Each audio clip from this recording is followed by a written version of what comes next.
अमित शहा यांच्या पुणे दौऱ्याला काँग्रेस पाठोपाठ वंचित बहुजन आघाडीकडून सुद्धा विरोध होताना पाहायला मिळतोय। माझ्या मागे जर पाहिलं तर वंचितचे कार्यकर्ते सुद्धा मोठ्या संख्येने या ठिकाणी जे आहेत आंदोलनामध्ये सहभागी झालेले आहेत।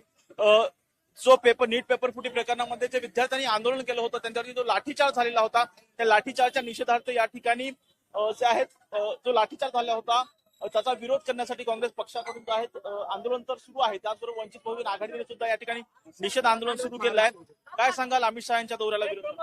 20 जुलैला दिल्ली येथील जंतर मंतर वरती पोलिसांनी जो काही अमित शहा यांच्या आदेशाने हल्ला केला, मग पॅलेट गन यूज केल्या, काठ्यांना खिडे लावून काठ्या मारलेल्या आहेत, त्यानंतर AK-47 सुद्धा वापरलेला आहे। हा आदेश कुठल्या मॅजिस्ट्रेट साहेबांकडून घेणं अपेक्षित असतो, परंतु तो घेतलेला नाही। मग तो आदेश कोणी दिला? तर तो अमित शहानेच आदेश दिला असेल, म्हणून अमित शहाने आदेश दिला।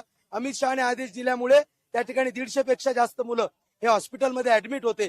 14 वर्षाच्या मुलींच्या प्रायव्हेट पार्ट्सला हात लावण्यात आल्याची 20 तारखेपासूनच या ठिकाणी आहे। आज पुणे शहरामध्ये ते जो काही लोकमान्य टिळक पुरस्कार अजित डोवाल यांना लोकमान्य टिळक पुरस्कार हा अमित शहाच्या हातून दिला जातो। अमित शहा यांचे हात क्लीन हँड नाही आहेत। एखादा पुरस्कार देताना विथ क्लीन हँड पुरस्कार दिला पाहिजे। अमित शहा यांचा हात क्लीन हँड नाही आहेत, म्हणून अमित शहा यांना हा पुरस्कार देण्याचा नैतिक अधिकार नाही आहे। आम्ही पोलिसांना कालपासून परमिशन मागतो की भारतीय संविधानाचं हे जे पुस्तक आहे हे पुस्तक अमित शहाना आम्हाला भेट देऊ द्या।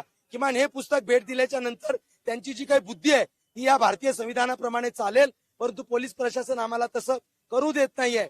बाबासाहेब आंबेडकरांनी लिहिलेलं संविधान जर त्यांनी वाचलं नसेल तर ते कुचकामी गृहमंत्री आहेत असं या ठिकाणी दुर्दैवाने आम्हाला म्हणावं लागेल।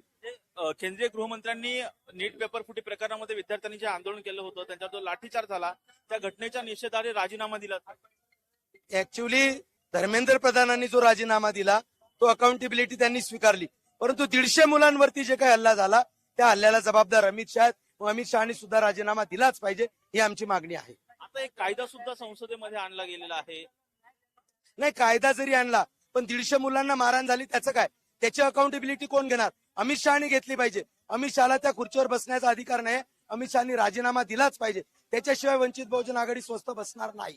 आंदोलनाचं स्वरूप कसं असणार? आता आंदोलन आम्ही या ठिकाणी 1 वाजेपर्यंत इथं असणार आहोत। 1 वाजल्याच्या नंतर आम्ही अमित शहा जिथं असतील तिथं जाऊन तो कार्यक्रम उधळणार आहोत। तर ज्या ठिकाणी अमित शहा यांचा कार्यक्रम आहे तो कार्यक्रम आम्ही उधळणार आहोत अशा पद्धतीच्या भावना या ठिकाणी व्यक्त केल्या जातात। काय सांगाल? अमित शहाचा दौरा आहे, तुम्ही विरोध? पहिला अमित शहाला मी जाहीर निषेध करतो, नरेंद्र मोदीला मी जाहीर निषेध करतो। जे नरेंद्र मोदी आणि अमित शहा जे दिल्ली प्रकरणात यांनी जे लाठीचार्ज मारायला सांगितलंय विद्यार्थीवरती आणि महिलांवरती रक्त केलंय लोक, एक लक्षात ठेवा। नरेंद्र मोदी आणि बीजेपीला सांगतो, तुम्हाला जर आम्ही खाली उतरल्याशिवाय आम्ही हे लोक आंबेडकरवादी सोडणार नाही। तुम्हाला तुम्ही काय बी करा, लेकिन तुम्हाला खुर्चीत उतरल्याशिवाय आम्ही राहणार नाहीये। आणि जे आंदोलन महिलावरती तुम्ही जे लाठीचार्ज केलंय त्याला मी जाहीर निषेध करतो। आज जे पुण्यामध्ये तुम्ही कार्यक्रम घेतला, आज कार्यक्रम ते आम्ही होऊन देणार नाहीये। हे आंबेडकरवादीला तुम्ही कमी समजू नका।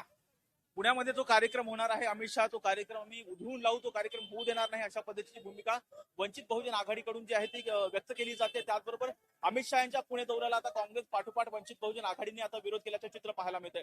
व्हिडिओ जर्नलिस्ट निलेश लोहारसह राजरत्न दोन्ही टॉप न्यूज मराठी पुणे।